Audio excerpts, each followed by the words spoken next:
दोस्तों, आज हम लोग देखेंगे इस वीडियो में मधुमक्खी पालन, बी कीपिंग इसको कहते हैं अंग्रेजी में, बी कीपिंग, एपी कल्चर भी कहते हैं। एपी कल्चर का मतलब कि मधुमक्खी पालन। मधुमक्खी पालन एक शहद उत्पादन के लिए किया जाता है। शहद जिसको कि मधु भी कहते हैं, हनी अंग्रेजी में कहते हैं। इसके लिए इससे मोम भी पैदा ले देते हैं। इसके छत्ता मधुमक्खियाँ मोम से बनाती हैं और मोम भी।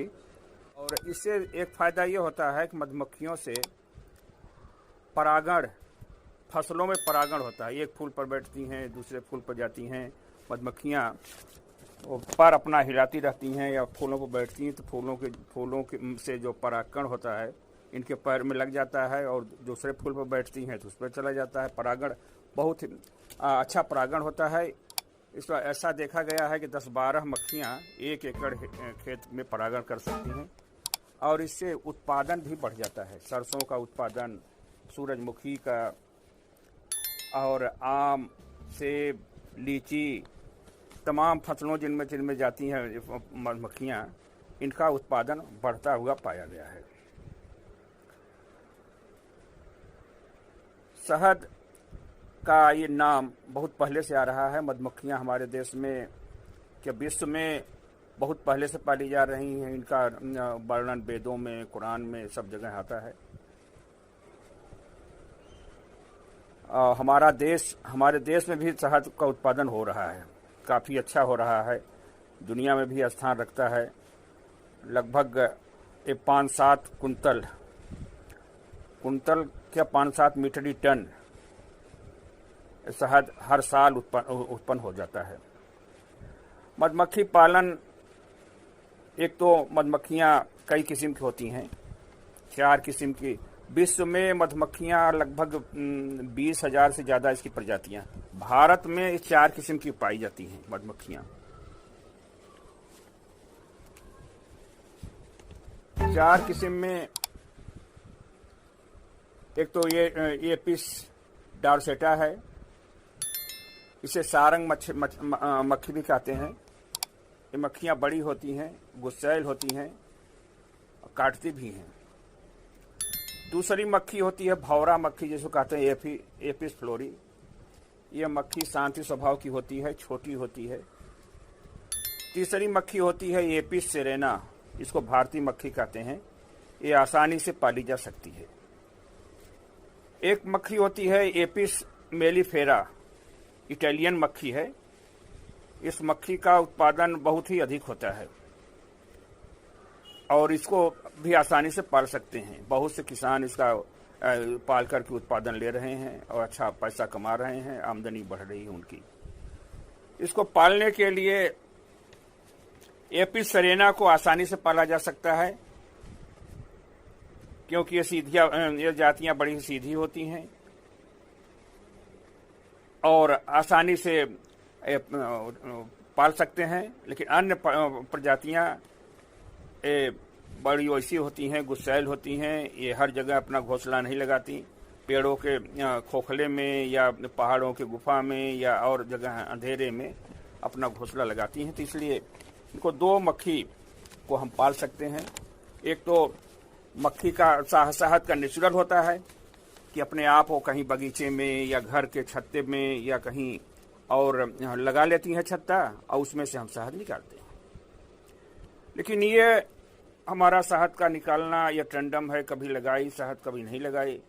इसलिए वैज्ञानिकों ने एक तरीका बनाया कि इनको कृत्रिम रूप से पाल करके हम इससे उत्पादन ले सकते हैं। इसमें लकड़ी का बक्सा बनाया।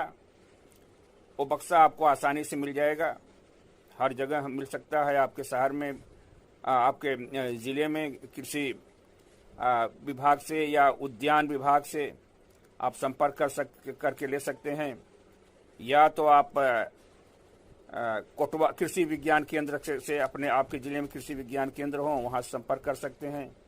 और नहीं कहीं न मिले तो हमसे आप संपर्क कर सकते हैं हमारे टेलीफोन नंबर पर, या कमेंट के जरिए से हमें आप सूचित कर दें। हमसे आप मांग सकते हैं बक्सा, हम आपको दिलवा देंगे। बक्सा हमारे कांटेक्ट में है, जहां बक्से भी और मधुमक्खियाँ मिलती रहती हैं।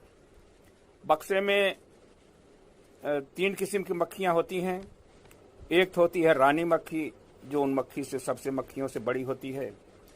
ये मक्खी कहीं नहीं निकलती, अपने छत्ते में बनी रहती है और अंडे देती हैं। एक दिन में कई हजारों अंडे दे देती हैं। और इनसे और दूसरे मधुमक्खियां होती हैं जो छत में ही रहती हैं। छत में रहने वाली मक्खियां, छत्ते में रहने वाली मक्खियां, इनमें ये तो होती हैं जो कि छत्ते की सफाई करती रहती हैं, शहद बनाती हैं। और दूसरे ये कि सिपाही भी होती हैं, उसमें सोल्जर का भी काम करती हैं। संवातक जो दरवाजे पर खड़ी रहती हैं, कोई दुश्मन जैसे कोई भी जानवर आ सकता है, चूहा वगैरह या और कोई भी जानवर, उनको भी काट करके डंक मार करके हलाक कर देती हैं और उसको अंदर नहीं जाने देती। तो इस तरह से छत में अंदर ही मक्खियां आती हैं। कुछ मक्खी होती हैं जो छत से बाहर जाती हैं, कमेरी मक्खी होती है। इनमें 2 किस्म की मक्खियां होती हैं। एक मक्खी होती है जिसको स्काउट मक्खी कहते हैं। ये 2-3 किलोमीटर तक जाती हैं। ये फूलों का पता लगाती हैं। ये फूलों का पता लगाती हैं और फूलों के जरिए से फूलों की सुगंध लेकर के ये रास्ता भी बनाती हुई आती हैं। और फिर दूसरी मक्खी होती हैं, उसी बाहर के लिए फारेजर कहते हैं इनको। ये मक्खियां फिर उसी रास्ते पर जाती हैं, उन फूलों से मकरंद ले आती हैं और ले आकर के अपने पेट में भरती हैं और उसको ले आकर के छत्ते में रखती हैं। और छत्ते वाली जो मच्छर होती हैं मधुमक्खियां, वो अंडे उसमें से शहद बनाती हैं। तो इस तरह से एक अपने लकड़ी के डिब्बे में 20-25 दिन में शहद का काम हो जाता है, बन जाता है। साल में 6-7 बार शहद निकाल सकते हैं। एक डिब्बे से 15 से 20 किलोग्राम शहद निकलती है। औसतन अगर इटालियन मक्खी पाली गई है, सही तरीके से उसका इंतजाम किया जाए, तो 30 किलोग्राम से ज़्यादा भी शहद साल में निकल आती है। 70 किलोग्राम तक की शहद देखा गया है। 70 किलोग्राम तक की शहद एक डिब्बे से निकल आती है।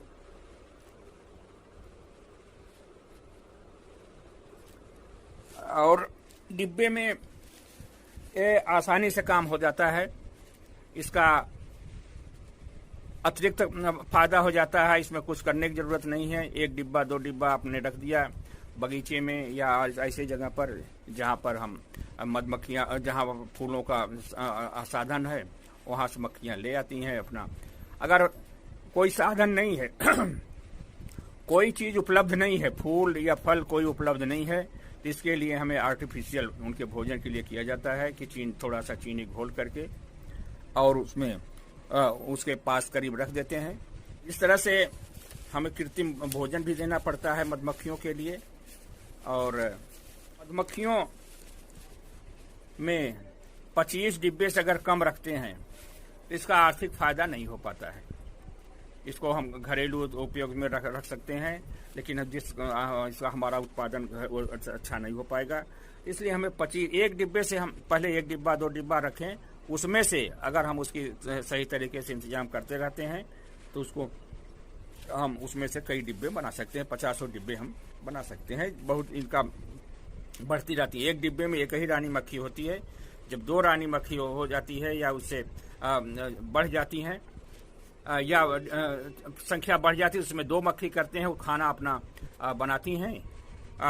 ऐसा खाना बनाती हैं रॉयल जेली वगैरह। रॉयल जेली भी हम लोग इकट्ठा करते हैं, रॉयल जेली बनाती हैं। तो इस तरह से वो इसमें उसका बनाती हैं और उसको खाने से रानी मक्खी बन जाती है, फिर कमेरे बन जाते हैं और फिर ऐसे उसके भोजन के हिसाब से ही वो होती है। मधुमक्खियों में इसके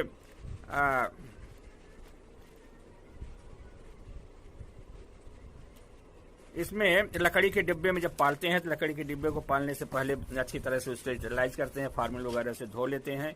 लकड़ी के डिब्बे के नीचे कटोरी में पानी रख देते हैं ताकि चींटियाँ वगैरह न चढ़ जाएं। इसके दुश्मन होते हैं चींटियाँ, इसके चींटी, दीमक, गिरगिट, छिपकली, बाज, ततैया, ये तमाम इसके होते हैं, दुश्मन होते हैं जो कि इनको खा जाते हैं। तो इन सबसे चीज़ों से बचाना, चींटियों वगैरह से बचाने के लिए उसके नीचे हम डिब्बे में पानी रख देते हैं।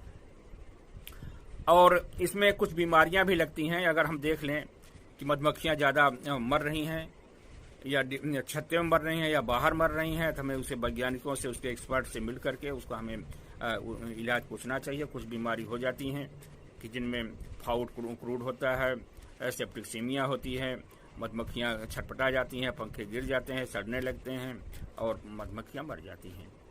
इस तरह से हमें मधुमक्खियों की बीमारी से और उसके रोग से बचाने के लिए भी उसका इंतजाम करना चाहिए और उसके एक्सपर्ट लेना चाहिए। समय समय पर हमें अपने वैज्ञानिकों से या कृषि विज्ञान केंद्र कोटवा से, अपने ज़िले से या कृषि विश्वविद्यालय से संपर्क करके हमें ज्ञान लेना चाहिए। और इसके लिए और बातें जानने के लिए हमें आप कमेंट के जरिए हमसे पूछ सकते हैं। हमारे चैनल को आप सब्सक्राइब कर दें और इसे आप अपने दोस्तों में शेयर कर दें।